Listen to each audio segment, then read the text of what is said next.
Hey everyone, and welcome to the next installment in this series.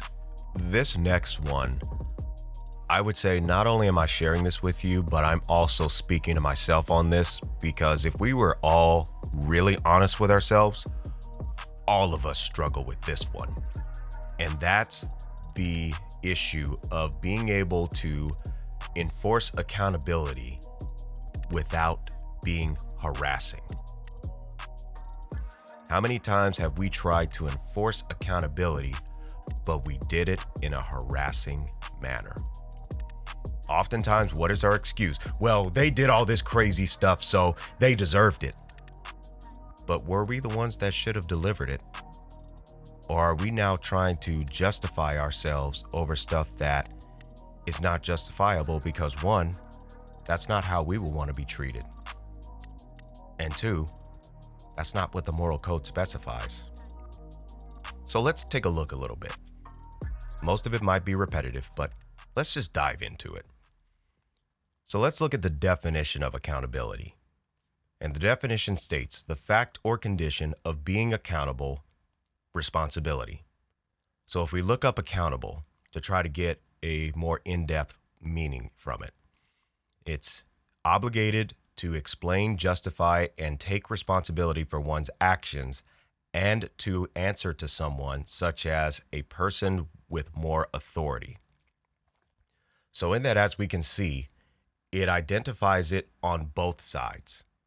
So it's one taking responsibility for their own actions, but also it's when that one person can also be obligated to answer to someone else.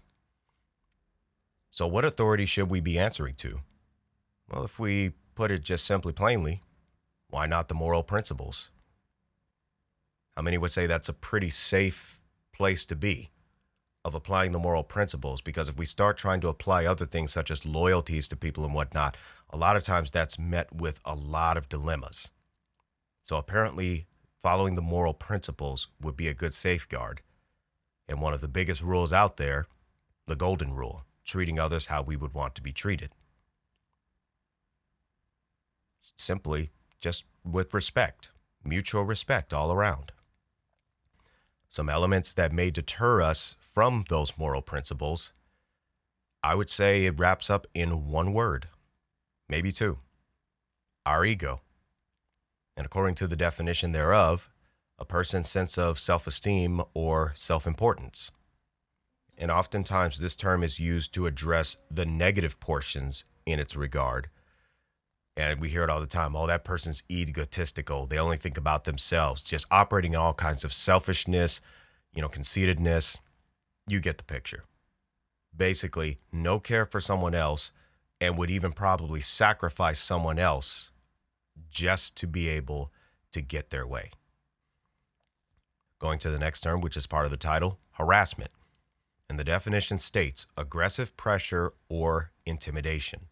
Let's look up the word aggressive, which the definition states pursuing one's aims and interests forcefully, sometimes unduly so.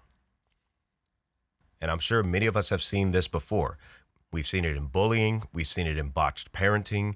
We've seen it in tyrannical governments. Aggression doesn't seem to fit too well in society, does it? And then the other word, intimidation. The action of causing someone to become fearful or alarmed. And why do we do this? Why is it that we want to intimidate someone into that state? Well, oftentimes because we ourselves feel intimidated. So we want the other person to feel intimidated worse than we feel intimidated just to elevate our own ego.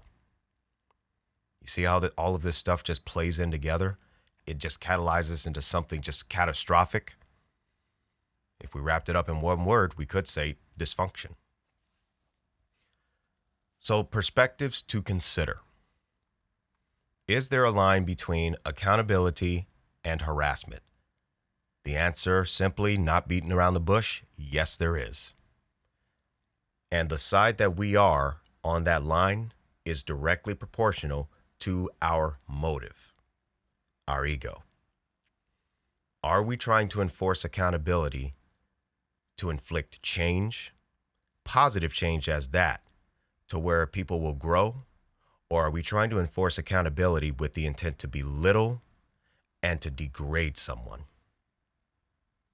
That's a big question to ask. So ultimately, we do have the right to enforce accountability to keep ourselves safe. But there are specific ways to enforce accountability if we want to be in the concept of righteousness. First and foremost, we have to tame our ego. We have to stay within the facts of the situation. Let's try not to speculate and try not to throw in our opinion all over the place, especially trying to manipulate our opinion to be fact. We keep our emotions in check. It's a tough order, but it is possible. We must know the boundaries of what we can and cannot do. I'd say this is a big one for all of us, because sometimes we put ourselves in a situation that we really should not be, because sometimes we really get preoccupied with whether or not we can, that we don't stop to think if we should. So that's another big issue. Let's focus more on should we do something rather than can we do it. And what determines whether we should or not, it comes by weighing between the benefits and the liabilities. Now, unfortunately, we can only weigh the benefits and the liabilities on our experience. So we always have to take into consideration that there are other variables out there that we may not be aware of that are oftentimes related to liabilities. Therefore, really take into consideration whether or not we should do something, but a good place to start is our ego. Are we doing this to influence positive change? To really encourage people? Which can be difficult at times, especially when they've done things wrong. But remember, there's only a certain extent that we are permitted to do. So let's not overstep that boundary. Otherwise, we might be getting in the way of some other elements who might not take too kindly us trying to take their job. So we need to know when it's time to stop, and then we need to stop. We are only to enforce accountability to influence people to grow. If we are not doing this, we are likely to have a problem. And that goes into the next field. We do not have the right to enforce accountability excessively. We do not have the right to engage in excessive force, basically. There's an element about that we really need to consider, and we'll get into that soon. Do not engage in humiliation. So the term humiliation is words or actions towards someone that causes them to feel ashamed and foolish by injuring their dignity and self-respect, especially publicly. So what this is basically saying is, if you address that someone did something wrong, okay, let them know and give them a chance to get it right. But do it respectfully. Basically what it is the issue has been dealt with beyond necessity. Now, some of us may try to argue, well, where is the line for necessity? I'll give one example in the case of a debate. When you've made your point, stop trying to push it. Sometimes you just have to agree to disagree, especially if you know your anger is starting to heat up. You're about to want to start saying belittling things, which is totally against the subject. You made a mess, but let's get it cleaned up and let's get back to what's right. Now, sometimes that's difficult in some things, and I get it, but it's still possible for us to do. Another one, degrading, treating or regarding someone with contempt or disrespect. So basically the whole thing is we got to be respectful, even when the person has done something bad to us. It doesn't mean we have to keep them around us. But what it means is if we were doing wrong, how would we want to be treated? And some of us, will say like, oh man, yeah, if I'm doing wrong like that, yeah, you should treat me like that. It's easy to say that when we're not in the hot seat at the time. But let's be absolutely honest with ourselves, especially if we have genuine remorse. Come on, folks. We would want to be given another chance, especially if we have genuine remorse. So come on, let's be real about it. And then, of course, if we do exercise excessive force, as mentioned before, there are consequences for it, which some can be very severe for enforcing accountability the wrong way. Social pushback is one, and that could be moral or immoral. The immoral side is indeed wrong with them, but that's what's most likely going to happen when we exercise accountability the wrong way. There will be social pushback, and I'm telling you right now, there are a lot of folk in the world that are very hypersensitive. So if you are not careful in how you enforce accountability, you could be opening a Pandora's box. Therefore, always maintain a level of professionalism. And I said before, with some of the severe consequences, legal penalties is one of them, depending on what it is. And I would advise you not consider the statistics of whether or not it'll happen. I would argue for you to ask yourself, can you afford it to happen even once? Moving on. Where do we start to fix this or get better? Well, the first one, enforce accountability on ourselves. We take the time to examine our thoughts before they become actions. That is what's known as being proactive, not reactive. See, too many times we are reactionary, knee-jerk reactions. We need to get away from that and do where we really think things through. And it is very well possible. The issue is whether or not we want to, which goes back to our ego.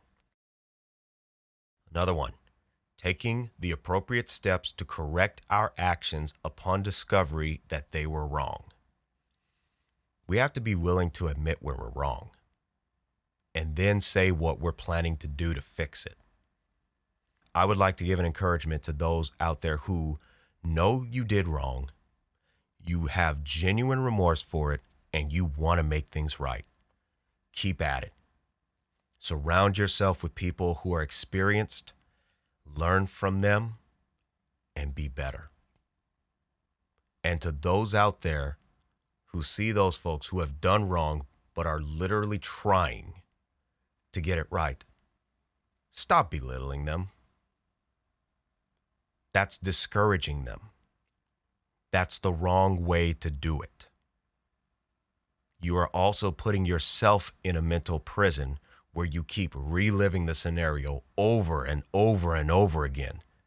You're going to drive yourself crazy if you haven't already. I used to have a very bad habit of doing that, and it drove me crazy. But that wasn't necessarily a fault on their end. That was mine for continuing to drive myself crazy over stuff that had already happened and is in the past. Now, I get it. Some have PTSD and some other mental conditions in that regard. I fully acknowledge that. All I'm asking is do everything possible to try to get it under control for your benefit. Moving on. We also need to accept being held accountable for our actions just as we do to others, which means keeping our egos in check. And if we fail to do that, if we honestly want to enforce accountability on others, but reject accountability on ourselves, we have just entered the byproduct of a toxic ego within ourselves, which is the realm of hypocrisy. That is one of the fastest and most destructive ways to kill our image. And our ego will be checked then. Oh, it definitely will be put in check then. So what's the definition of hypocrisy? The practice of engaging in the same behavior or activity for which one criticizes another, or the practice of claiming to have moral standards or belief to which one's own behavior does not conform. We say one thing about a scenario, but we're doing something else.